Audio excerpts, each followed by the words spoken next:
तो एपिसोड 8 की शुरुआत मोमो के घर पे होती है। टर्बो ग्रैनी, आयरा, मोमो, दादी, ओकरून ये सब खाना खा रहे होते हैं।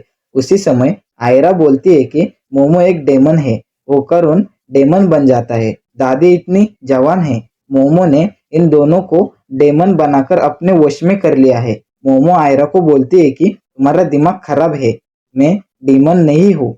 आयरा बोलती है कि मुझे चुना गया है ताकि मैं दुनिया को मोमो जैसे डीमन से बचा सकूं। आयरा ये बोलकर वहां से चली जाती है। मोमो को लगता है आयरा पागल हो गई है। फिर आयरा वापस आती है और ओकारून को उसे बचाने के लिए थैंक यू बोलती है। तब ओकारून बोलता है कि कोई मुसीबत में हो तो उसकी जरूर मदद करनी चाहिए। ये बात से आयरा इम्प्रेस हो जाती है। आयरा को यहाँ पे ओकारून से प्यार हो जाता है। तो आयरा यहाँ पे ओकरों को बोलती है कि मैं वापस आऊंगी और मोमो के चंगुल से तुम्हें छुड़ाऊंगी। ये बोल के आयरा वहां से चली जाती है। मोमो ओकरों को पूछती है कि ये सब क्या है। तो ओकरों बोलता है कि शायद आयरा को गलत फहमी हुई है। देख रहे हो, आयरा को भी ओकरों से प्यार हो गया है। लगता है इन तीनों में अब लव ट्रायंगल होगा। नेक्स्ट सीन में हम देखते हैं कि ओकरून चिल्ला रहा होता है क्योंकि टर्बो ग्रैनी ओकरून के एक बॉल एक बेसबॉल की तरह फेंकने वाली होती है। दादी बैट लेके खड़ी रहती है और मोमो रेफरी बनती है। टर्बो ग्रैनी बॉल फेंकती है और शॉट मिस करती है और बॉल सीधा जाके ओकरों के गोटिया वाली जगह पे जाके लगता है, जिससे वो दर्द से चिल्लाता है पर उसका एक बॉल लग जाता है, जिससे सब खुश हो जाते हैं। फिर नेक्स्ट सीन में मोमो और ओकरून स्कूल में होते हैं।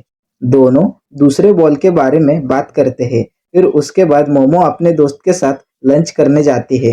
मोमो ओकरून और आयरा के बीच जो नजदीकियां बढ़ रही होती है उसके बारे में सोचकर चिंता कर रही होती है। वैसे भी मोमो भी ओकरून को पसंद करती है, उसे तो चिंता होगी ही ना।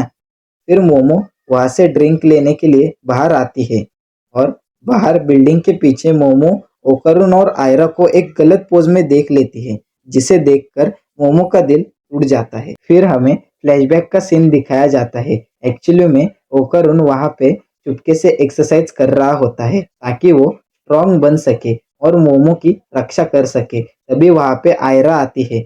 आयरा को ओकरून से प्यार हो गया है। आयरा अपना प्यार दिखाने के लिए ओकरून को किस करने की कोशिश करती है, पर ओकरून उसे रोकने की कोशिश करता है क्योंकि ओकरून तो मोमो से प्यार करता है ना।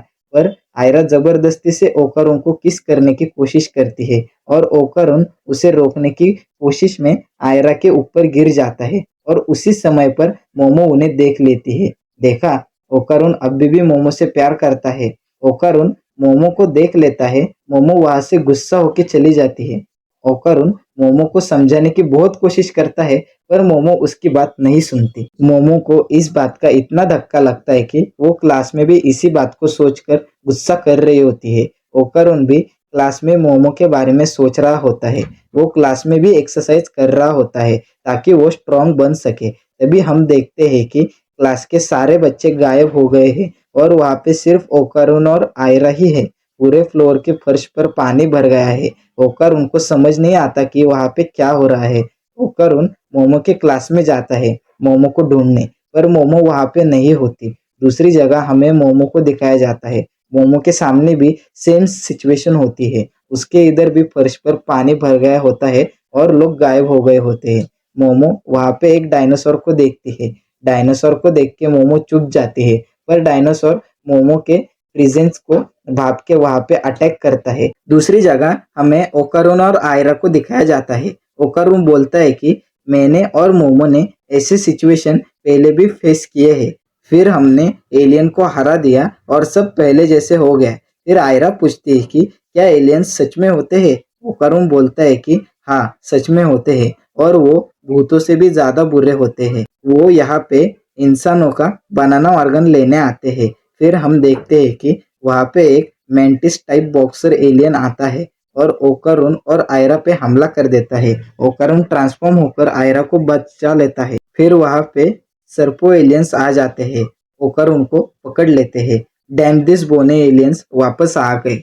ओकरून आयरा को वहां से भागने को बोलता है। सर्पो एलियंस ओकरून को नंगा कर देते हैं और अपने औजार से ओकरून का बनाना काटने की कोशिश करते हैं। तभी वहां पे आयरा आकर एलियंस को मारने लगती है। आयरा अब एक्रोबैटिक सिल्की की तरह ट्रांसफॉर्म हो गई है। आखिरकार उसके अंदर एक्रोबैटिक सिल्की का ऑरा जो है, इसी के साथ ये एपिसोड खत्म हो जाता है। तो जैसे कि आपने ये एपिसोड में देखा कि आयरा के अंदर भी अब साइकिक पावर जागृत हो चुके हैं। ये पावर उसे एक्रोबैटिक सिल्की के ऑरा से मिला है। यही रीजन है कि अब आयरा भी एलियंस को देख सकती है, जबकि वो पहले नहीं देख सकती थी, क्योंकि वो पहले सिर्फ आम इंसान थी। अभी उसके अंदर एक्रोबैटिक सिल्की का ऑरा है।